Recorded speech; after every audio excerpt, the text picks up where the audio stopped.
All right, today we're tackling a huge topic, something people have wondered about pretty much forever. This idea of a designer behind everything. But let's start at the beginning. Why do we even ask that question?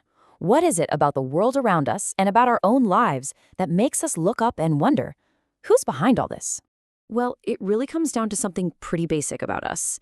As human beings, we're just wired to look for reasons, right? We don't just see things, we want to understand them. It's this natural curiosity, a part of our intelligence, that drives us to make sense of our surroundings. Okay, so to make this idea a little easier to grasp, the source we're looking at gives us a really simple but kind of profound analogy. Let's walk through it together. So picture this. A gift just shows up on your doorstep. No note, no name. You'd be curious, for sure. Who sent this? But then, what if it happens again and again? At some point, you're not just casually curious anymore. You're on a mission. You've got to find out who this mysterious, generous person is. You'd actually start looking for them. And this is where that simple analogy gets really powerful. I mean, think about it. On one side, you have a person sending you a few things, and that alone is enough to get you searching. But on the other side, what about the gifts we get every single second?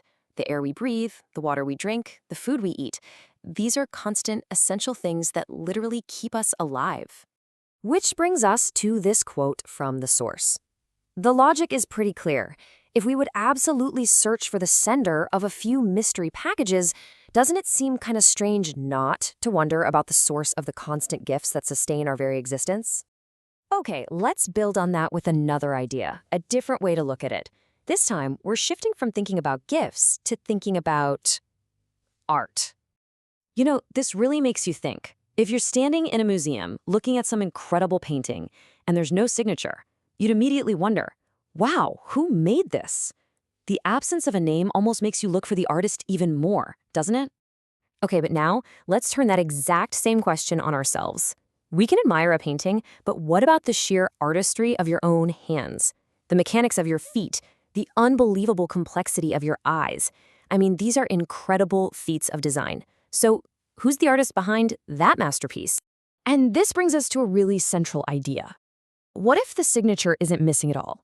What if it's just written in a language we have to learn to read? What if the signature is all over the creation itself? So these are the signatures the source is talking about. When you see life all around you, that's the signature of a giver of life. When you eat food that nourishes you, that's the mark of a giver of food. And when you see something breathtakingly beautiful, that points to a creator of beauty. The signature isn't a name signed in ink. It's the very purpose and existence of the thing itself. So, what's the takeaway here? Well, according to this view, the idea is that we're not supposed to just sit back and take it all for granted. The whole point is to, read the signs, understand what they're pointing to, and then simply be thankful to the one who provided it all. Which, of course, all builds up to the biggest question of all. If there is a design and there is a designer, then what's the point? What's the purpose of everything, including us?